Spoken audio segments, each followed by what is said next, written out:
తండ్రి ఆమేన్. ప్రియమైన దేవుని కుమారులారా కుమార్తెలారా మీ అందరికీ యేసుక్రీస్తు ప్రభువారి నామములో వందనాలు చెల్లిస్తున్నాము. మన అందరి ఆత్మల కన్నతండ్రైనటువంటి దేవునికి స్తుతులు స్తోత్రములు చెల్లిస్తూ ఉన్నాం. ఈరోజు మనం నేర్చుకోబోతున్నటువంటి పాఠము పౌలు శరీరములో ఉన్న ముళ్ళు ఏది? పౌలు శరీరములో ఉన్న ముళ్ళు ఏది అనే పాఠం మొదటి భాగాన్ని ఈరోజు మనం ప్రారంభించుకుంటున్నాము. మరి పౌలు గారి శరీరంలో ముళ్ళు ఏంటి అంటే అనేక రకరకాల అపార్థాలతో ముందుకు వెళుతున్నటువంటి పరిస్థితి మనకు కనబడుతుంది. అయితే పౌలు గారి శరీరంలో ఉన్న ముళ్ళు ఏది అనేది వాక్యానుసారంగా మనం నేర్చుకోవడానికి మనం ప్రయత్నం చేద్దాం. ముందుగా వాక్య పఠనాన్ని చదువుకుందాం. పౌలు గారు కొరింథీ సంఘానికి రాసినటువంటి పత్రిక, రెండో పత్రిక 12వ అధ్యాయము 7వ వచనం నుండి 10వ వచనం వరకు చదువుకుందాం. కొరింథీలకు రాసిన రెండో పత్రిక 12వ అధ్యాయము 7వ వచనం నుండి 10వ వచనం వరకు చదువుకుందాం. నాకు కలిగిన ప్రత్యక్షతలు బహు విశేషముగా ఉన్నందున, చాలా జాగ్రత్తగా వాక్యాన్ని పరిశీలించాలి మనం. పౌలు గారికి కలిగినటువంటి ప్రత్యక్షతలట బహు విశేషముగా ఉన్నందున నేను అత్యధికముగా హెచ్చిపోకుండు నిమిత్తము. పౌలు గారి యొక్క అపోస్తలత్వం గురించి నేర్చుకున్నామా. ఆయన ఎవరి దగ్గర మనుషుల దగ్గర నేర్చుకోలేదు. ఆయన తండ్రి చేత కుమారుని చేత ఏర్పరచబడి ఉన్నాడు. అందుకని నాకు కలిగిన ప్రత్యక్షతలు బహు విశేషముగా ఉన్నందున నేను అత్యధికముగా హెచ్చిపోకుండా నిమిత్తము. పౌలు గర్వపడకుండా నిమిత్తం అన్నమాట. అత్యధికంగా హెచ్చిపోకుండా నిమిత్తము నాకు శరీరములో ఒక ముళ్ళు నేను అత్యధికముగా హెచ్చిపోకుండా నిమిత్తము నన్ను నలగొట్టుటకు సాతాను యొక్క దూతగా ఉంచబడెను. ఈ వచనాన్ని చాలా జాగ్రత్తగా మనం అర్థం చేసుకోవాల్సిన అవసరం ఉంది. లేకపోతే అపార్థం చేసుకునేటువంటి అవకాశం కూడా ఉంది. పౌలు గారికి విశేషమైనటువంటి ప్రత్యక్షతలు లేక ఆయన కలిగిన ప్రత్యక్షతలు బహు విశేషమైనవి. అందు విషయము అత్యధికంగా హెచ్చిపోకుండా నిమిత్తం ఏం జరిగిందంటే, నా శరీరములో, పౌలు అన్నాడు, నా శరీరములో ఒక ముళ్ళు అంటే వాక్యానుసారంగా మరి మొదటి కొరింథీ 15:44 55 ఎప్పుడో 55లో ఉంటుంది, 56లోనో ముళ్ళనగా పాపమని. అంటే వాక్యానుసారంగా ఆ ముళ్ళు పాపమే అనుకుంటే అది చాలా పొరపాటు అవుతుంది. ముళ్ళు అనగా శ్రమకు సూచనగా మనం గమనించాలి. ఒక ముళ్ళు నేను అత్యధికముగా హెచ్చిపోకుండా నిమిత్తం. ముళ్ళు అనేది శరీరములో ఒక ముళ్ళు అన్నాడు. అంటే శరీరాన్ని గాయపరచడానికి ఒక ముళ్ళు. ఇది మనం అర్థం చేసుకోవాలి. నేను అత్యధికముగా హెచ్చిపోకుండా నిమిత్తము నన్ను నలగొట్టడానికి దేన్ని? శరీరాన్ని. సాతాను యొక్క దూతగా ఉంచబడెను. సాతాను యొక్క దూతగా ఉంచబడి అంటే ఇక్కడ సాతాను యొక్క దూతగా అన్నాడు కాబట్టి, అంటే ఆ పౌలు శరీరంలో ఉన్నటువంటి ముళ్ళు పాపముని చేస్తూ అని దేవుని పని కానిచ్చాడు, జరిగించాడు అనేటువంటి వాళ్ళు కూడా చాలా మంది మనకు కనపడుతూ ఉంటారు. కానీ అది తప్పు, అపార్థం. అది నా యొద్ద నుండి తొలగిపోవాలని దాని విషయమై ముమ్మారు ప్రభువుని వేడుకుంటుంది. ఏది? అమ్ములు సాతాను యొక్క దూతగా ఉంచబడిన అన్నాడు. అందుకు నా కృప నీకు చాలును, బలహీనత యందు నా శక్తి పరిపూర్ణమగుచున్నదని ఆయన నాతో చెప్పాడు అంటున్నాడు. చూసారా, నువ్వు బలహీనంగా ఉన్నప్పుడు నా శక్తి పరిపూర్ణమగుచున్నది అని ఆయనతో నాతో చెప్పాను అంటాడు. కాగా క్రీస్తు శక్తి నా మీద నిలిచి ఉండు నిమిత్తము. చాలా జాగ్రత్తగా గమనించాలి. క్రీస్తు యొక్క శక్తి పౌలు గారి మీద నిలిచి ఉండు నిమిత్తము విశేషముగా నా బలహీనతల యందే బహు సంతోషముగా అతిశయపడుదును. పౌలు గారు తన బలహీనతల యందు బహు సంతోషముగా అతిశయపడుతున్నాడు అని ఈ వాక్యం చెప్తుంది. 10వ వచనం, నేను ఇప్పుడు బలహీనుడునో, నేను ఎప్పుడు బలహీనుడునో అప్పుడే బలవంతుడను. నేను ఎప్పుడు బలహీనుడునో అప్పుడే నేను బలవంతుడను. కనుక క్రీస్తు నిమిత్తము నాకు కలిగిన బలహీనతలలోను, ఎవరి నిమిత్తం? క్రీస్తు నిమిత్తము నాకు కలిగిన బలహీనతల్లోనంటే పౌలు గారికి బలహీనతలు, శ్రమలు, ఇబ్బందులు, గాయాలు, వస్తువులు, అవమానాలు, ఇవన్నీ కూడా ఎవరి వల్ల కలుగుతున్నాయి? క్రీస్తు నిమిత్తం నాకు కలిగిన బలహీనతలలోను, నిందలలోను, ఇబ్బందుల్లోను, హింసలలోను, ఉపద్రవములలోను నేను సంతోషించున్నానని చెప్పాడు. శబాస్ కదండి. దేవుని కొరకు, దేవుని సువార్త పని వలన ఆయన పొందుచున్న అవమానాల వల్ల, ఇబ్బందుల వల్ల, హింసల వల్ల, ఉపద్రవముల వల్ల ఆయన సంతోషించున్నానని చెప్పాడు. చాలా జాగ్రత్త మనం గమనించాలి. పౌలు శరీరం ముళ్ళు ఉందంటే ఆ ముళ్ళు ఏ ముళ్ళు? వాక్యానుసారం చూస్తే ఆ ముళ్ళు పాపమే. అంటే పౌలు శరీరంలో పాపం ఉంది, పాపము కలిగి ఉండి పాపము చేస్తూ కూడా దేవుని పని చేశాడా? ఎవరు చెప్పారు అలాగని? ముళ్ళు అనగా శ్రమ లేక గాయం అనొచ్చు కదా. ఇక్కడ ముళ్ళుకు బదులుగా ఏమన్నాడు? నిందలు, ఇబ్బందులు, బలహీనతలు, ఉపద్రవములు, ఇవి బలహీనతలు యందు నేను అతిశయపడుచున్నాను అన్నాడు. ఇవి శరీర సంబంధమైన బలహీనతలు అని మనము గ్రహించుకోవలసిన అవసరం ఉంది. ఏ బలహీనతలంట? శరీర సంబంధమైన బలహీనతలు. దేవుడు పౌలు గారికి మరి విశేషమైన అద్భుతాలు చేయండి. అపోస్తుల కంటే విశేషమైన అద్భుతాలు, ఆశ్చర్య కార్యాలు పౌలు గారికి ఇచ్చుట వలన అని ఉంది అక్కడ.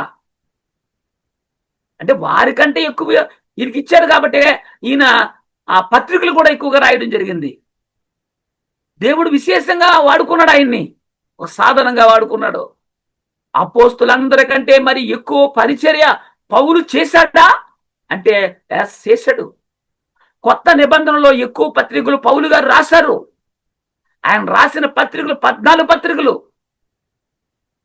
ఎఫెసీయులకు రాసిన పత్రిక 3వ అధ్యాయము, అపోస్తులుడైన పౌలు ఎఫెసీ సంఘానికి రాస్తున్నటువంటి పత్రిక 3వ అధ్యాయము 3వ వచనం నుండి 11వ వచనం వరకు ఇలా రాయబడి ఉంది. ఎట్లనగా, క్రీస్తు మర్మము దేవదర్శనం వల్ల నాకు తెలియపరచబడినదని సంగతిని గూర్చి మునుపు సంక్షిప్తముగా వ్రాసితిని. పౌలు గారికి సువార్త, దేవుని జ్ఞానము ఎలా అనుగ్రహించబడింది? అపోస్తలుల యొద్దకు వెళ్ళి నేర్చుకున్నాడా? లేక అననయ్య నేర్పి పంపించాడా? పౌలు గారికి బాప్తిసం ఇచ్చింది అననయ్యే కదా. ఆయన నేర్పించి పంపించాడా? లేదు. క్రీస్తు మర్మము అంటే యేసు క్రీస్తుని కూర్చున్నటువంటి మర్మము, అజ్ఞానము దేవదర్శనం వల్ల పౌలు గారికి తెలియపరచబడిందనే సంగతి రాశాడంట. మునుపు రాసిదని సంక్లిప్తంగా రాసిదని అంటున్నాడు. మీరు దాన్ని చదివిన ఎడల, ఏదైతే పౌలు గారు ఎఫెసీయుల సంఘానికి రాశాడో ఆ పత్రికని మీరు చదివిన ఎడల, దానిని బట్టి, ఆ పత్రికను బట్టి ఆ క్రీస్తు మర్మమును గూర్చి నాకు కలిగిన జ్ఞానమును గ్రహించుకొనగలరు. ఏ వ్యక్తి దగ్గర, ఏ మనిషి దగ్గర, ఏ మానవుని దగ్గర ఆయన నేర్చుకోలేదు. సాక్షాత్తు క్రీస్తు మర్మమును దేవదర్శనం ద్వారా ఆయన పొందుకున్నాడు. ఈ మర్మం ఇప్పుడు ఆత్మ మూలముగా దేవుని పరిశుద్ధులకు, అపోస్తులకును, ప్రవక్తలకును బయలుపరచబడినట్లుగా పూర్వకాలమందు మనుషులకు తెలియపరచబడలేదు. పౌలు గారికి తెలియపరచబడినటువంటి ఆ మర్మము ప్రవక్తలకు గాని, అపోస్తులకు గాని, ఇక్కడ చూడండి, ఈ మర్మం ఇప్పుడు ఆత్మ మూలముగా దేవుని పరిశుద్ధులకు, అపోస్తులకంట ప్రవక్తలకంట, ప్రవక్తలు బయలుపరచబడి ఉన్నట్టుగా పూర్వకాలమందు మనుషులకు తెలియపరచబడలేదంట. అంటే అపోస్తులు చేసినటువంటి బోధ, ఆ క్రీస్తుని గూర్చినటువంటి మర్మం ఏదైతే ఉందో ఆ సువార్త పూర్వకాలమందున్న మనుషులకి, ప్రవక్తలకు కానీ పితరులకు కానీ తెలియపరచబడలేదు. మరుగై ఉన్నటువంటి మర్మం అది. ఈ మర్మం ఏదనగా ఏంటి? ఆ మర్మము ఏంట? సీక్రెట్ ఏంట? రహస్యము అంటే 6వ వచనం చెప్తున్నాడు, ఈ మర్మం ఏదనగా అన్యజనులు సువార్త వలన, దేని వలన? సువార్త వలన క్రీస్తు యేసునందు యూదులతో పాటు సమాన వారసులను, ఒక్క శరీరమందలి సాటి అవయవములను వాగ్దానములో పాలివారునై ఉన్నారని అన్నది అంటాడు. అంటే దేవుడు లేని ప్రజలుగా బ్రతికిన అన్యజనులు దేవుని ప్రజలుగా, దేవుని యూదులతో సమాన వారసులుగా ఎట్లా అయ్యారంటే సువార్త వలన. ఇదే మర్మం.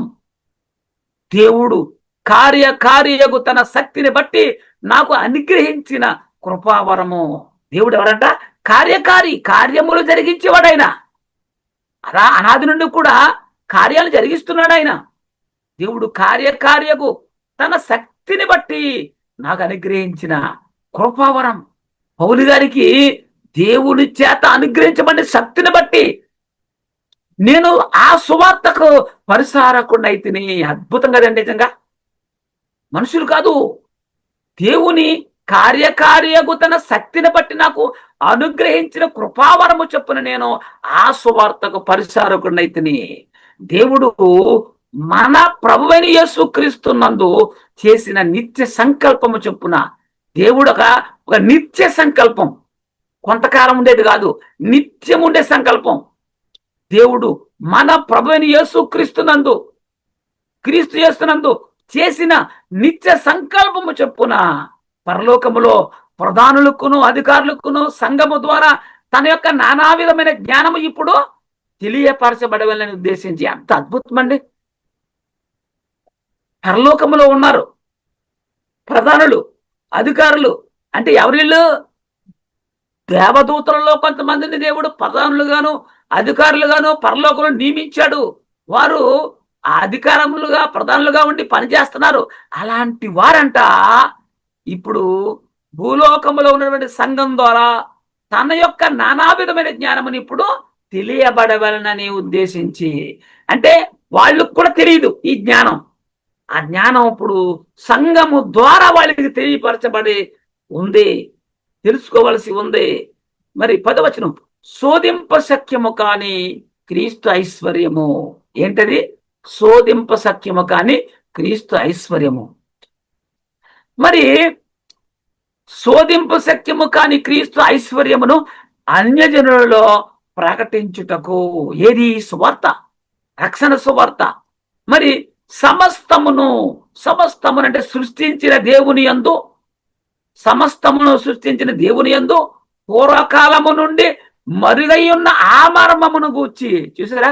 పూర్వకాలం సృష్టి ఆది నుండి కూడా మరి మరుగైనటువంటి మర్మము ఏదంటే క్రీస్తుని గూర్చిన సువార్త, రక్షణ సువార్త, క్రీస్తు పునరుద్ధానం అనే సువార్త. అది మరుగై ఉన్న ఆ మర్మమును గూర్చిన ఏర్పాటు ఎట్టిదో అందరికి తేటపరచుటకును పరిశుద్ధులు అందరిలో అత్యల్పుడునైన నాకు, దేవుని చేత కుమారుని చేత ఏర్పరచబడిన నాకు, అత్యల్పుడైనటువంటి నాకు ఈ కృప అనుగ్రహించబడిను. అదండి పౌలు గారికి మరి గాయాలు పరచబడినవి అంటే, మరి బయలుపరచబడ్డాయంటే, పౌలు గారికి బయలుపరచబడ్డాయి నవి అంటే పూర్వకాలమున ఇతరులకు కానీ ప్రవక్తలకు కానీ బయలుపరచబడినటువంటి సంగతులు, మర్మమైనవి, మరుగైనవి పౌలు గారికి బయలుపరచబడ్డాయి. ఎవరి ద్వారా? దేవుని ద్వారా, ఆయన కుమారుని ద్వారా. నేను అత్యధికముగా హెచ్చిపోకుండా అన్నాడు. అంత అద్భుతమైనటువంటి ప్రత్యక్షతలు పొందుకున్నాడు ఆయన. నా శరీరంలో ఒక ముళ్ళు ఉంది అంటున్నాడు. ముళ్ళు అంటే పాపం అనే ముళ్ళు కాదు అన్నది. చాలా మంది బోధకులు ఈ ముళ్ళు పాపం అనుకుంటున్నారు. పౌలు శరీరంలో ఉన్న ముళ్ళు పాపము కాదు. సాతాను దూతగా చెప్పాడు కదా, అందుకే వీరు అది పాపమే అంటున్నారు. సాతాను దూతగానే ఉంది కదా అక్కడ. కాబట్టి పాపమే అని కన్ఫర్మ్ అయిపోతారు. పాపము కాదు సుమా. 2 కొరింథీ 12:7-10 చూసుకుంటే, నాకు కలిగిన ప్రత్యక్షతలో బహు విశేషముగా ఉన్నది. చాలా మంది చూడండి, సువార్త పూర్తిగా పరిపూర్ణంగా నేను చెప్పేది కరెక్టా కదని తెలుసుకోకుండానే వాళ్ళు అతిశయపడిపోతుంటారు. నాకంటే గొప్ప సేవకులు లేడు, నాకే అని తెలిసే చెప్పి అనుకుంటారు. అలాంటి అతిశయం ఉండకూడదనే పౌలు నా శరీరంలో ఒక ముళ్ళు ఉందంటాడు. ముళ్ళు అంటే అది పాపము కాదు, పాపం అనే ముళ్ళు కాదు, అది గాయము, శ్రమ, శరీరాన్ని అలగొట్టేటువంటి విధానము ఆ ముళ్ళు. నాకు కలిగిన ప్రత్యక్షతలు బహు విశేషముగా ఉన్నందున, బహు విశేషంగా నేను అత్యధికముగా ఎచ్చిపోకుండా నిమిత్తము నాకు శరీరంలో ఒక ముళ్ళు, నేను అత్యధికంగా ఎచ్చిపోకుండా నిమిత్తము నన్ను నలగొట్టుటకు సాతాను యొక్క దూతగా ఉంచబడను. ఏమండి, గాయపరిచేది, శ్రమ పెట్టేది సాతానే కదా మరి. అంటే సాతాను పాపము అని ఉంటారు వీళ్ళు. అది నా యొద్ద నుండి తొలగిపోవాలని దాని విషయమై ముమ్మారు ప్రభుని వేడుకున్నాను, అమలు విషయమని. అందుకు నా కృప నీకు చాలును, నువ్వు కంకరింత పడుతున్నావు. బలహీనతల యందు నా శక్తి పరిపూర్ణమగుచున్నదని ఆయన నాతో చెప్పాడు. బలహీనతల యందు నా శక్తి పరిపూర్ణమగుచున్నది అని. ఎప్పుడు దేవుని శక్తి పరిపూర్ణమవుతుంటే బలహీనతల యందు ఆయన నాతో చెప్పాను కాబట్టి, కాగా క్రీస్తు శక్తి నా మీద నిలిచి ఉండు నిమిత్తము విశేషముగా నా బలహీనతల యందే బహు సంతోషముగా అతిశయపడుతున్నానండి. శరీర బలహీనతల యందు నిలిచి ఉండాలి, ఓర్పుతో, సహనంతో. నేను ఎప్పుడు బలహీనున్నో అప్పుడే బలవంతుడను. గనుక క్రీస్తు నిమిత్తము నాకు కలిగిన బలహీనతలలోను, నిందలలోను, ఏమండి, ఇబ్బందుల్లోను, హింసల్లోను, ఉపద్రవంలోను నేను సంతోషిస్తున్నానని చెప్పాడు. చాలా మందికి ఎక్కడ సంతోషం? ఇబ్బందుల్లోను, కష్టాల్లోను, శ్రమల్లో సంతోషమా? దుఃఖాలు వస్తాయేమో. అలాంటి దుఃఖంలో ఈయన సంతోషపడుతున్నాడంట. 5వ వచనంలో పౌలు శరీరంలో ఉన్న ముళ్ళు ఏమని అర్థం అవుతుంది అంటే, అది ముళ్ళు అని ఉంది కదండి. ఆ ముళ్ళు ఏంటో తెలియపరిచాడు. ఏమని? ఇబ్బందులు, హింసలు, ఉపద్రవాలని చెప్పేసి ఆ ముళ్ళు అంటే చెప్పాడు అక్కడ. కానీ వీళ్ళు చెప్పిన సంగతి మర్చిపోతున్నారు వీళ్ళు. ముళ్ళు అనగానే బైబుల్లో ఏముంది? ముళ్ళు కొరింథీలో ఉంది కదండి, ముళ్ళు అంటే పాపం అని. అంటే పౌలు గారిలో పాపం ఉంది ఓ పక్క. పాపాన్ని కలిగి ఉండి దేవుని పని చేశాడు కాబట్టి ఆయన సువార్త కరెక్ట్ కాదు. ఎవరు చెప్పాడు వీళ్ళకి? ఆ ముళ్ళు ఏంటో కూడా చెప్పేశారు అక్కడ. బైబిల్లో పౌలు శరీరంలో ఉన్న ముళ్ళు ఏమని అర్థం అవుతుంది అంటే, అది ముళ్ళు అని ముళ్ళు అంటే ఏంటి తెలియపరిచాడు. చాలా జాగ్రత్తగా అర్థం చేసుకోవాలి. పౌలు శరీరంలో ఉన్న ముళ్ళు ఏంటంటే, చాలా మంది పౌలు శరీరంలో ముళ్ళు పాపం అంటున్నారు. కొంతమంది సువార్త నిమిత్తం శరీర బలహీనత అంటున్నారు. కొంతమంది కవులు ఆ ముళ్ళు పాపం అనగా పాపము చేస్తూ పరిచర్య చేస్తున్నాడనే వాడు కూడా చాలా మంది ఉన్నారు. దీన్ని అపార్థాలు చేసుకుంటున్నారండి. ఎందుకు వాళ్ళు ఆ ముళ్ళుని పాపం అన్నారంటే, వాక్యం చెప్పేస్తారు. బ్రదర్, కొరింథీయులకు రాసిన మొదటి పత్రిక 15:55-56 వచనం తీయమ్మా అంటారు. ఎందుకంటే ముళ్ళు అంటే చెప్తారు అక్కడ. ఓ మరణమా నీ విజయం ఎక్కడ, ఓ మరణమా నీ ముళ్ళు ఎక్కడ? ముళ్ళు మరణం ముళ్ళు ఏమిటన్నాడు? పాపము, పాపానికి ఉన్న బలము ధర్మశాస్త్రమే. కాబట్టి పౌలు గారి శరీరంలో ఏముంది? ముళ్ళు ఉంది. ఆ ముళ్ళు ఏంటి? ఇదిగో ఆయన చెప్పారు కదా పాపమని. కాబట్టి పౌలు గారి శరీరంలో పాపం అనే ముళ్ళు ఉంది. అంటే పాపం చేస్తూనే దేవుని పని చేశాడు కాబట్టి మనం కూడా చేయొచ్చు అని చేసేవాళ్ళు చాలా మంది కూడా ఉండకపోవచ్చేమో, ఉండొచ్చు కూడా. ఇక్కడ ఉన్న ముళ్ళు పాపం అని ఉంది కదా, దీన్ని బట్టి పౌలు శరీరంలో ఏముంది? ముళ్ళు ఉందన్నాడు కదా. ఆ ముళ్ళే ముళ్ళు పాపం అంటున్నారు. ఇది చాలా తప్పు. అపోస్తుల కార్యాలు 9వ అధ్యాయము 13, 14, 15, 16 వచనాలు. అపోస్తుల కార్యాలు 9వ అధ్యాయము 13 నుండి 16 వరకు చదువు. అందుకు అననీయ, ప్రభువా, ఈ మనుషుడు యెరూషలేములోని పరిశుద్ధులకు ఎంతో కీడు చేసి ఉన్నాడని అతను గూర్చి అనేకుల వలన వింటిని. అననీయ దగ్గరకు వచ్చి ప్రభు చెప్పాడు, వెళ్ళి పౌలు గారిని ప్రార్థించు, చూపునిస్తాను అంటే, ఈయన ఏమన్నాడు? అననీయ ఏమన్నాడు? ప్రభువా, ఈ మనుషుడు ఎవరో సౌలు మనుషుడు యెరూషలేములో నీ పరిశుద్ధులకు ఎంతో కీడు చేసి ఉన్నాడని అతను గురించి నేను అనేకుల వల్ల వింటిని. ఇక్కడ నీ నామాన్ని బట్టి ప్రార్థన చేయవారు అందరినీ బంధించుటకు అతడు ప్రధాన యాజకుల వలన అధికారుల వలన అధికారం పొంది ఉన్నాడని ఉత్తరం ఇచ్చాడు. నువ్వేంటి ఆయన నమ్ముతున్నావు, నమ్మకూడదు అని అననీయ చెప్తున్నాడు. ప్రభు ఏం చెప్పాడండి? అందుకు ప్రభు, నీవు వెళ్ళుము, నీవు బదులు చెప్పకుండా నేను చెప్పి చేయి. ప్రభువుని ఎదిరిస్తున్నాడు ఈయన అననీయ. ప్రభువా, యెరూషలేములో ఉన్న వారు అందరిని కూడా హింసించాడు, బాధ పెట్టాడు. ఈ వార్తని అనేక మంది చెప్పగా విన్నాను. ఇప్పుడు కూడా దమస్కోలో ఉన్నటువంటి క్రైస్తవుని హింసించడానికి వచ్చాడు. వాస్తవం వచ్చాడు, మార్గం మధ్యలో మార్పు చెందిన విషయం తెలియట్లేదు అతనికి. నమ్మట్లేదు. అందుకు ప్రభు చెప్తున్నాడు. ఎంత అద్భుతమైన మాట చెప్పండి. నువ్వు వెళ్ళు, బదులు పలకడం వెళ్ళు, చెప్పించాయి. అన్యజనులు ఎదుటను, రాజులు ఎదుటను, ఇశ్రాయేలు ఎదుటను నా నామము భరించుటకు. ఏమన్నాడు? భరించుటకు. ఏంటి భరించడం? నిందలు, అవమానాలు, కష్టాలు, ఇబ్బందులు, పస్తులు, శ్రమలు, అవి దేవుని సువార్త నిమిత్తము ఎన్ని కష్టాలను భరించటకు ఇతను నేను ఏర్పరచుకున్న సాధనమై ఉన్నాడో. ఎల్లో ఎవరి ముందు? అన్యజనులు ఎదుట, రాజులు ఎదుట, ఇశ్రాయేలు ఎదుట నా నామం కొరకు, నా మహిమ కొరకు భరించుటకు, నా నామాన్ని భరించుటకు ఇతడు నేను ఏర్పరచుకొనిన సాధనమై ఉన్నాడని చెప్తున్నాడండి ప్రభు.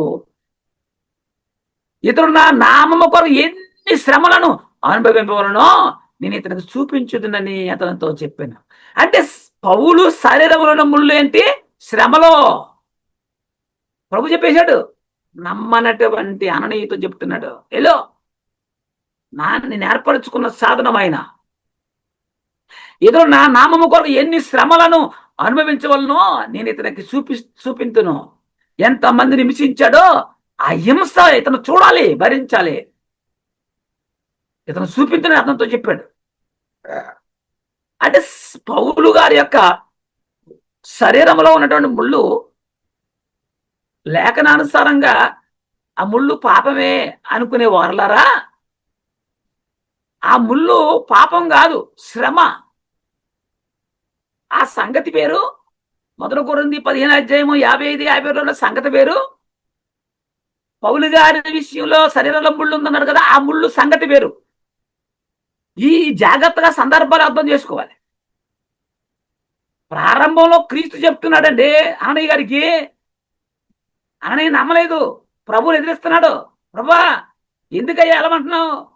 నేను వెళ్ళలా, ఎందుకంటే యెరూషలేములో ఉన్న వారు అందరూ హింసించాడు, బాధ పెట్టాడు. అంతెందుకు దమస్కో కూడా ఎందుకు వస్తున్నాడు? అన్నయ్య ప్రధాన యాజకుల దగ్గర అధికారం పుచ్చుకొని వచ్చాడు, హింసించడం, బాధ పెట్టడానికి క్రైస్తవుల్ని, విశ్వాసాలని చెప్పాడు. అప్పుడు చెప్పాడు ప్రభు, ఇతను నేను ఏర్పరచుకున్నా నా సాధనమై ఉన్నాడు, ఎల్లో అన్నాడు. నా నామము కొరకు ఎన్ని శ్రమలను అనుభవించవలనో నేను ఇతనికి చూపించుదునని అతనితో చెప్పిను. క్రీస్తు పని నిమిత్తము పౌలు అనేకమైన శ్రమలు పొందాడు. అదే అమ్ముళ్ళు అని దేవుడు చెప్పాడు కదా, ప్రభు చెప్పాడు కదా. దేవుడు యోబు విషయంలో సాతానుతో మాట్లాడుతూ ఉంటే నీవు యోబు గారిని అని అన్ని ఇచ్చావు, వాటిని తీసే అన్నాడు. అప్పుడు యోబు గారిని సాతానుగా అప్పగించేశాడు. ఏమండి దేవుడు అట్లా పౌలు కూడా ఎన్నుకుని అప్పగించాడు. పౌలు గారి శ్రమలు కలగడమే ఒక ముళ్ళు. పౌలు గారి శరీరంలో ఉన్నటువంటి ముళ్ళు పాపము కాదు, శ్రమలు. పౌలు గారికి శ్రమలు కలగడమే ఒక ముళ్ళు. పౌలు శరీరంలో ఉన్న ముళ్ళు పాపమా, లేక శరీర బలహీనతలా, లేక సువార్త పని నిమిత్తము ఆయన శరీరము నిమిత్తము కలిగిన బలహీనత అని ఎలా అర్థం చేసుకుంటారు వీళ్ళు? ఏదనుకుంటే చెప్పాడు మీద బైబిల్లో. సందర్భాన్ని, ఆ పద్ధతిని ఆలోచన చేయరా? బైబిల్ గ్రంథంలో కొన్ని వచనాలు పౌలు పాపినన్నట్టుగా చూపిస్తారు. పౌలు పాపం చేసినటువంటి పాపి అని అన్నట్టుగా చూపిస్తారు. అవి అలాంటి వచనాలు అర్థం చేసుకుంటాం లోపం, అది అపార్థం చేసుకుంటున్నారు వాళ్ళు. అలాంటి వచనాలు కొంచెం చూద్దాం మనం. ఇదే బైబిల్ గ్రంథంలో కొన్ని వచనములు పౌలు పాపిని అన్నట్టుగా ఉన్నాయని చూపిస్తారు. చూద్దాం. పౌలు తిమోతి గారికి రాస్తున్నటువంటి మొదటి పత్రిక 1వ అధ్యాయము 16వ వచనం. పౌలు గారు తన శిష్యుడైనటువంటి తిమోతి గారికి రాస్తున్న మొదటి పత్రిక 1వ అధ్యాయము 16వ వచనం. అయినను నిత్య జీవము నిమిత్తము తనను విశ్వసింపబోవు వారికి నేను మాదిరిగా ఉండులాగున యేసుక్రీస్తు తన పూర్ణమైన దీర్ఘశాంతమును ఆ ప్రధాన పాపినైన నాయందు కనుపరుచున్నట్లు నేను కనికరించబడితిని. ఇక్కడ పౌలు నేను ప్రధాన పాపిని అన్నాడు కదా. పౌలే స్వయంగా నేను పాపను ఒప్పుకున్నాడు కదా. పౌలు శరీరంలో ముళ్ళు ఉన్నాడు కదా. ఆ ముళ్ళు పాపమే కాబట్టి ఆయన పాపం చేస్తున్నాడు. ఇదిగో నేను పాపం అన్నాడని చెప్తున్నాడు. నేను ప్రధాన పాపని అన్న మాట ఎప్పుడు మార్పు చెందక ముందున విషయమా చెందిన విషయమా ఆలోచన చేయండి. ఆ ప్రధాన పాపినైన నాయందు కనుపరుచున్నట్లు నేను కనికరించబడితిని. కనికరించబడక ముందు నేను ప్రధాన పాపిని. ఎస్ అని చెప్తాడు అక్కడ. పరలోక పౌరుడిగా ఉండడానికి మాదిరిగా పౌరులను ఉంచాడు అంటున్నాడు. పరలోకం వెళ్ళేవారు ఎలా ఉండాలి? పాపములో ఉంటే పరలోకం వెళ్తారా? మరి పౌరులు పరలోకం వెళ్ళేవారిలో మాదిరిగా ఉంచాడని చెప్తున్నాడు. మరి పౌల్లో పాపం ఉందా? పాపం ఉంటే పరలోకం వెళ్తారా? వెళ్ళరు కదా. అంటే పౌలు పరిశుద్ధుడే, అములు పాపము కాదు. ఆలోచన చేయండి. దేవుడు నేను పరిశుద్ధుడను, మీరును పరిశుద్ధులుగా ఉండండి అని అంటుంటే వీళ్ళేమో పౌలు నేను ప్రధాన పాపి అని చెప్పాడు కదండి. ఎప్పుడు ప్రధాన పాపి? కనికరించబడక మునుపు. అది రెండవది, విశ్వసింపబోవు వారికి నేను మాదిరిగా అన్నాడు. పరలోకం వెళ్ళాలంటే పౌలు నేనే ఏమన్నాడు? నేను క్రీస్తును పోలు నడుచుకున్న ప్రకారం మీరు నన్ను పోలు నడుచుకోమని చెప్పాడు. ఈ మాట అనడానికి చాలా ధైర్యము ఉండాలి. ఎందుకంటే క్రీస్తును పోలి నడుచుకున్నాడు కాబట్టే నన్ను పోలి నడుచుకుంటే మీరు పరలోకం వెళ్తారని చెప్పాడు. అలాంటి మాదిరికరముగా నిలిచిన పౌలు ఎట్లా పాపం చేస్తాడు? ఆలోచన చేయండి. పరలోక పౌరుడిగా ఉండడానికి మాదిరిగా పౌలును ఉంచాడు దేవుడు. పరలోకం వెళ్ళేవారు ఎలా ఉండాలి? పాపంలో ఉంటే పరలోకం వెళ్తారా అంటే వెళ్ళరు. మరి ఎట్లా నువ్వు పౌలులో పాపం చెప్తావు?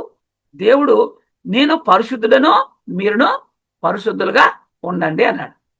క్రీస్తు ఏమన్నాడంటే నా యందు పాపం ఉన్నదని మీలో ఎవరు స్థాపించినని అంటున్నాడు. మరి క్రీస్తును పోలేమో పౌలు నడుచుకున్నాడు. ఎట్లా నువ్వు అమ్ములు పాపం అంటావు? పౌలు గారిలో ఉన్న ముళ్ళు పాపమైతే ఆయన పాపము కలిగి సువార్త కొనసాగిస్తాడా?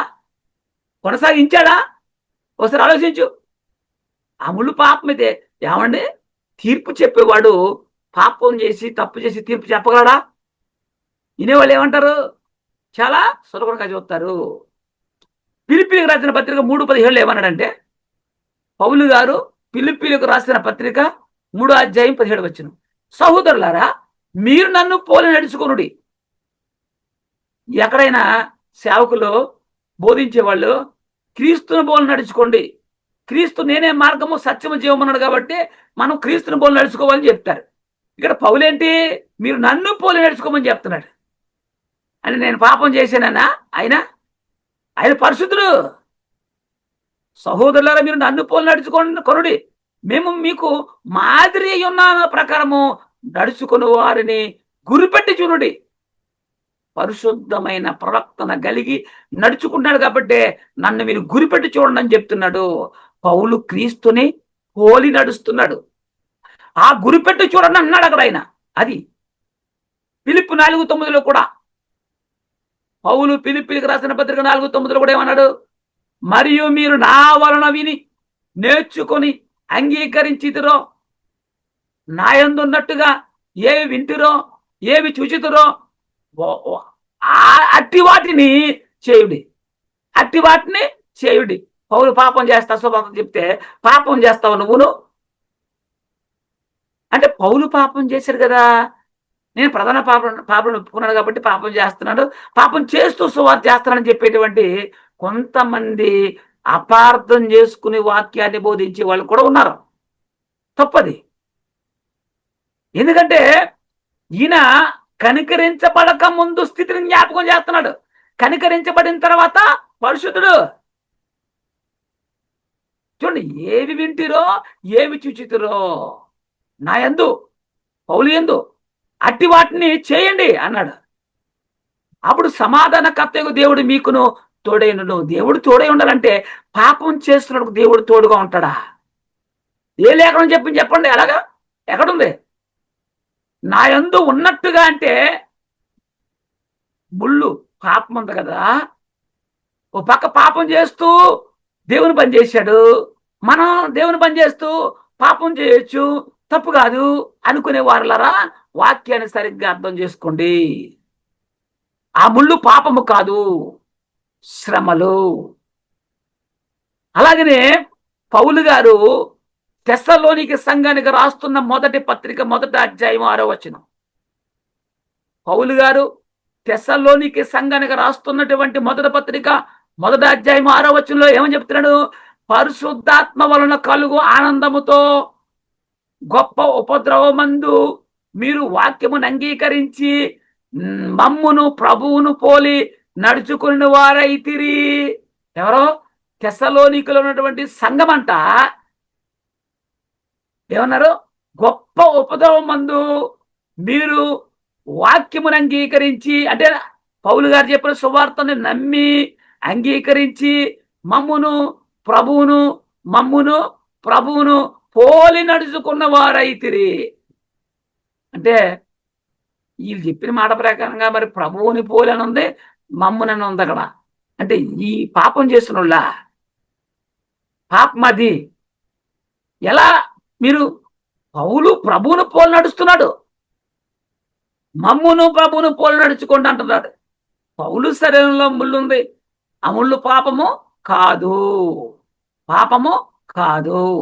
ఆయన సువార్త పరినిమిత్తము కలిగిన శరీర సంబంధమైన బలహీనతలు, శ్రమలు, ఉపద్రవములు అది.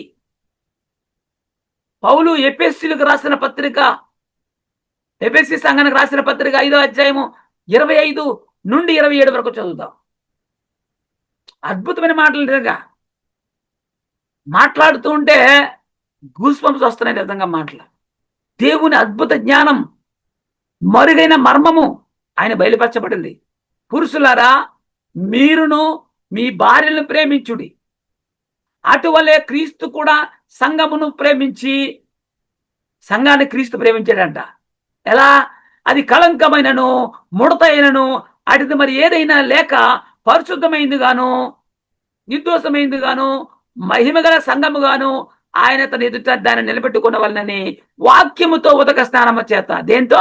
వాక్యముతో ఉదక స్నానము చేత దాన్ని పవిత్రపరిచి పరిశుద్ధపరచుటకే దాని కొరకు తన్ను తాను అప్పగించుకొనెను.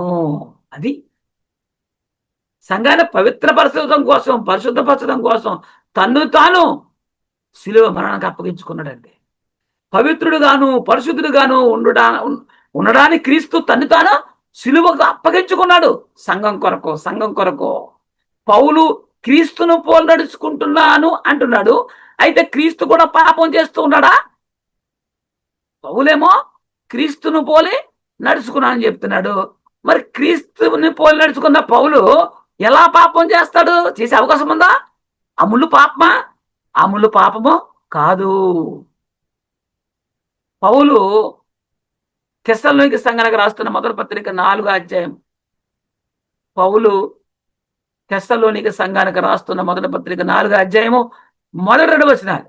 మెట్టుకు సహోదరులారా, మేము ప్రభువైన యేసు ద్వారా మీకు ఇచ్చిన ఆజ్ఞను మీరు ఎరుగుదురు. చూడండి, యేసు క్రీస్తు ద్వారా మీకు ఇచ్చిన ఆజ్ఞను మీరు ఎరుగుదురు. ఏంటి ఆజ్ఞ? కాగా మీరు ఎలాగో నడుచుకొని దేవుణ్ణి సంతోషపరచవలనో, మీరు ఎలా నడుచుకొని మీరు దేవుణ్ణి సంతోషపరచవలనో మా వలన నేర్చుకున్న ప్రకారముగా. మా వలన అంటే పౌలు ఎలా నడుచుకున్నాడు? మా వలన నేర్చుకున్న ప్రకారముగా మీరు నడుచుకొనుచున్నారు. అది ఈ విషయంలో మీరు అంతకంతకు అభివృద్ధి నొందవలనని మిమ్మల్ని వేడుకొని ప్రభువైన యేసునందు హెచ్చరించుచున్నాము. ఆయన పాపము చేయలేదు, పాపము చేస్తూ దేవుని పని చేయలేదు. ఆయన దేవుని పని కొరకు హింస, బాధలు, ఇబ్బందులు, కష్టాలు, కరువులు, పస్తులు, ఎన్నో దెబ్బలు కూడా తిన్నాడు ఆయన. పౌలు దగ్గర నేర్చుకున్న వారు ప్రభువును సంతోషపరుచినట్లుగా వారు ఎలా నడుచుకోవాలంటే ఆయన నడవడికను చూసి నేర్చుకున్నారంట వాళ్ళు. పౌలు శరీరంలో పాపమని ముళ్ళు ఉంటే ఎలా దేవుణ్ణి సంతోషపరచగలుగుతాడు ఆయన? పాపం అనేది ఉంటే దేవుడు ఆనేస్తాడా? దేవుడు అంత మాట్లాడతాడా చెప్పండి? పౌలు తెస్సలోనిక సంఘానికి రాస్తున్న 2వ పత్రిక 3వ అధ్యాయము 6వ వచనం చదువుదాం. సహోదరులారా, మా వలన పొందిన బోధన ప్రకారము కాక అక్రమముగా నడుచుకును ప్రతి సహోదరుని యొద్ద నుండి తొలగిపోవాలని. చూసారా? అక్రమంగా నడుచుకునే సహోదరుల యొద్ద నుంచి తొలగిపోవాలని మన ప్రభువైన యేసుక్రీస్తు పేరట మీకు ఆజ్ఞాపించుచున్నాము. నడవడిక కూడా పౌలుతో ఉన్నటువంటి వారు ఎలా నడుచుకున్నారో అలా మాదిరికరంగా నడుచుకోమన్నాడు. అలాగనే పౌలు తెస్సలోనిక సంఘానికి రాస్తున్న 2వ పత్రిక 3వ అధ్యాయం 7-9. పౌలు తెస్సలోనిక సంఘానికి రాస్తున్న 2వ పత్రిక 3 అధ్యాయము 7-9 వచనం. ఎలాగో మమ్మును పోలి నడుచుకొనవలనో మీకే తెలియను. అంటే వాళ్ళని పోలి నడుచుకోవటం అంట. మేము మీ మధ్యన అక్రమంగా నడుచుకోలేదు. పౌలు అన్నాడు, మేము మీ మధ్య అక్రమంగా నడుచుకోలేదు. మరి ఎలా నువ్వు పాపం ఉందంటావు?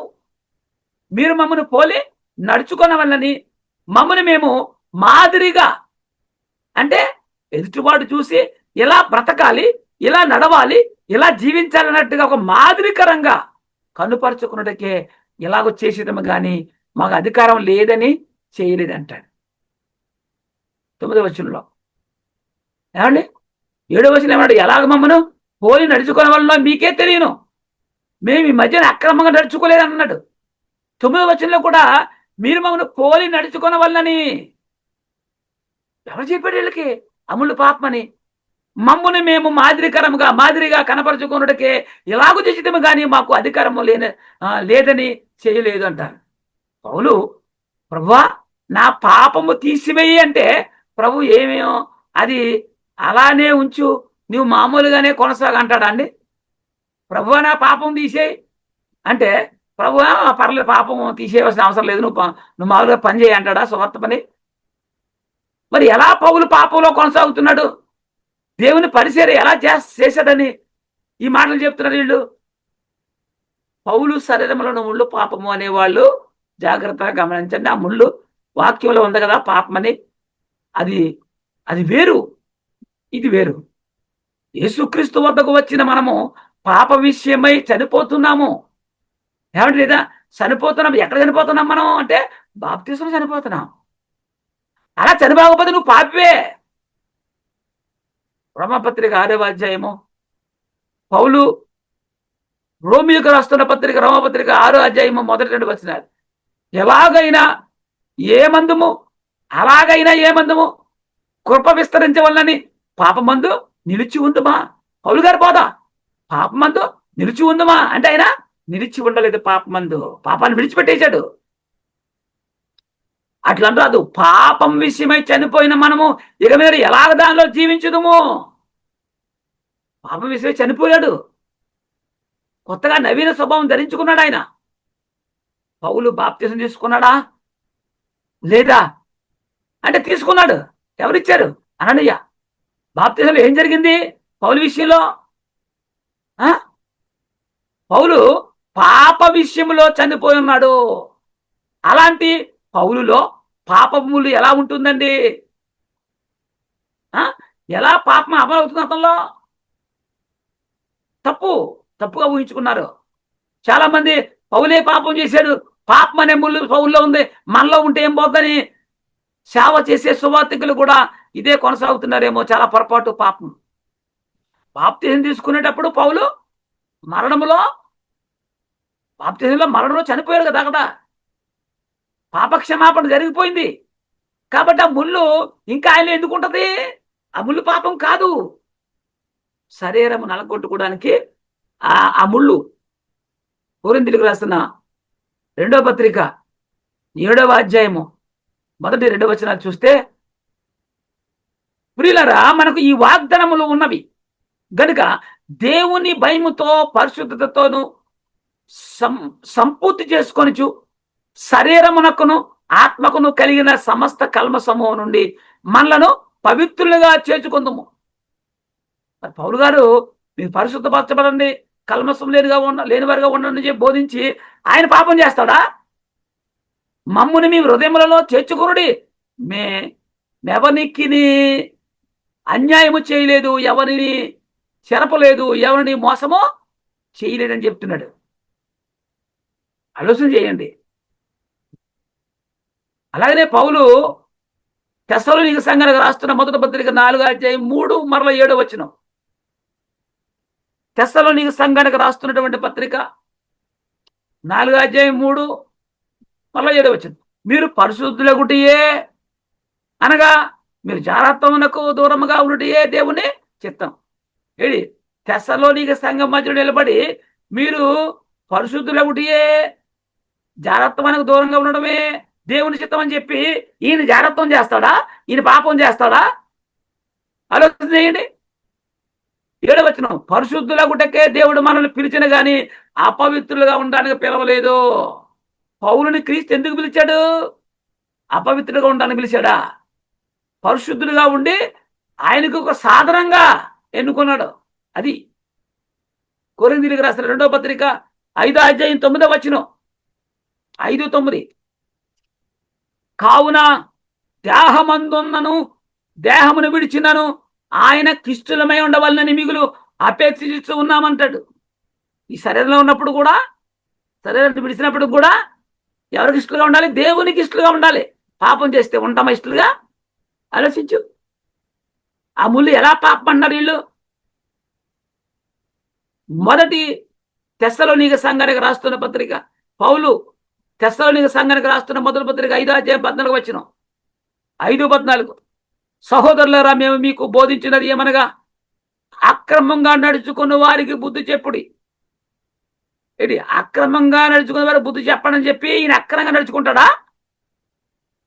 ఎలా మాట్లాడుతున్నారు? ధైర్యము చెడిన వారిని ధైర్యపరచుడి, బలహీనులకు ఊతమీయుడి, అందరి ఎడల దీర్ఘశాంతం గలవారే ఉండుడి. ఇంత ఆ బోధ చేసినటువంటి పౌలు బోధ విన్న నువ్వు ఎలా మాట్లాడగలుగుతున్నావండి? ఆ ముళ్ళు పాపమని కవులందరికీ బుద్ధి చెప్పి, ఆయన మాత్రం, పౌలు గారు అందరికి బుద్ధి చెప్పాడు, ఆయన మాత్రం పాపంలో కొనసాగుతూ ఉంటాడా? నువ్వు పాపం చేయొద్దు అని చెప్పి ఈయన పాపం చేస్తూ ఉంటాడా? కాదు కదా. మేము దేవునికి ప్రత్యక్ష పరచబడిన వారం అంటున్నాడు. 2వ కొరింథీ 5వ అధ్యాయము 11-16 దాకా చదువుకుందాం. కొరింథీయులకు రాసిన 2వ పత్రిక 5వ అధ్యాయము 11-16 దాకా. కావున మేము ప్రభు విషయమై భయము నెరిగి మనుషులను ప్రేరేపించుచున్నాము. మేము దేవునికి ప్రత్యక్షపరచబడిన వారము, మీ మనస్సాక్షులకు కూడా ప్రత్యక్షపరచబడి ఉన్నామని నమ్ముచున్నాను. మమ్మల్ని మేమే మెదుట తిరిగి మెప్పించుకోవడం లేదు, కానీ హృదయమునందు అతిశయపడక పై రూపమునందే అతిశయపడు వారికి పచ్చుతరమిచ్చుటకు మీకు ఆధారము కలగవలనని మా విషయమై మీకు అతిశయం కారణము కలిగించుచున్నాము. యాలనగా మేము వెర్రివారమైతిమా దేవుని నిమిత్తమే, స్వస్థ బుద్ధి గలవారమైతిమా మీ నిమిత్తమే. క్రీస్తు ప్రేమ మమ్మను బలవంతము చేయుచున్నది. ఎలాగనగా అందరి కొరకు ఒకడు మృతి పొందిన కనుక అందరూ మృతి పొందిరనియు జీవించుచున్న వారి మీద తమ కొరకు కాక తమ నిమిత్తం మృతి పొంది తిరిగి లేచిన వాని కొరకే జీవించుటకు ఆయన అందరి కొరకు మృతి పొందిననియు నిశ్చయించుకొనిచున్నాము. మరి కావున ఇక మీదట మేము శరీరరీతిగా ఎవరినైనానో ఎరగం. ఎంత స్పష్టంగా చెప్తున్నాడు పోదా. మేము క్రీస్తుని శరీరరీతిగా ఎరిగి ఉండినను ఇక మీదట ఆయనను అలాగే ఎరగమంటున్నాడు పౌలు. చాలా ధైర్యంగా మాట్లాడుతున్నాడు ఆయన. ఎవరిని కూడా మేము శరీరరీతిగా ఎరగము. అంటే నువ్వు క్రీస్తుని కూడా శరీర రీతిగా ఎరిగి ఉండను, ఇక మీదట ఆయన అలాగన ఎరగమంటున్నాడు. మరి ఎలా ఎరుగును? దేవుని కుమారుడుగా పునరుద్ధరణ లేచిన క్రీస్తువులే ఎరుగుదురు ఆయన. ఆలోచించండి. పౌలు తెస్సలోనిక సంఘానికి రాస్తున్న 2వ పత్రిక 2వ అధ్యాయము 3-4 వచనాలు. మొదట భ్రష్టత్వం సంభవించి నాశనము, దాన్ని మొదట భ్రష్టత్వం సంభవించి నాశన పాత్రుడకు పాప పురుషుడు బయలుపరచబడితేనే గాని ఆ దినము రాదంటున్నాడు. మొదటంట భ్రష్టత్వము సంభవించి నాశన పాత్రుడకు, అంటే నాశన పుత్రుడని, పాప పురుషుడు, ధర్మ విరోధని బయలుపరచబడితేనే గాని ఆ దినం రాదంట. 4వ వచనం, ఏది దేవుడు అనబడినో, ఏది దేవుడు అనబడినో, ఏది పూజింపబడినో దాని అంతటిని ఎదిరించుచు దానికి అంతటికి పైగా వాడు తన్ను తానే హెచ్చించుకొనుచున్నాడు. తాను దేవుణ్ణని తన్ను కనపరుచుకొనుచు దేవుని ఆలయంలో కూర్చుండును గనుక ఏ విధముగానైనాను ఎవడను మిమ్మల్ని మోసపరచ నీకుడి. ఎవడి గురించి మాట? అపవాదం గురించి. ఎవడి వాడు ఎంత కుయుక్తి అండి. అలాగే స్పష్టంగా దేవుడు మనకు అనుగ్రహించిన బోధ కూడా అర్థం కాకుండా అయోమయంలో వాళ్ళు ఉండిపోయి పౌలు గారి శరీరంలో ఉన్న ముళ్ళు ఏది అంటే ఆ బ్రదర్, ఆ ముళ్ళు వాక్యానుసారంగా చూస్తే అదే పౌలు ఆ ముళ్ళు పాపం అన్నాడు కదా అని ఇలా చెప్తారు. ఇది కరెక్ట్ కాదు. ఆ ముళ్ళు పాపం కాదు. ఆ ముళ్ళు శ్రమ, శోధన, ఇబ్బందులు, ఉపద్రవములు ఇవి దేవుని పని నిమిత్తము. కనుక దేవుణ్ణి ప్రియమైన సహోదరులారా ఆలోచించండి, వినండి, నేర్చుకోనండి, 10 మందికి ఈ వాక్యాన్ని తెలియపరచండి. ఈ సమయంలో ఈ వాక్యాన్ని విన్న ప్రతి వ్యక్తి యొక్క హృదయంలో కూడా ఈ వాక్యము నాటి నీరు గట్టి పల్లెపులోకి తెచ్చునుగాక. ఆమేన్. సహోదరులందరికీ యేసుక్రీస్తు ప్రభువారి నామంలో వందనాలు చెల్లిస్తున్నాం. అందరికీ వందనాలు.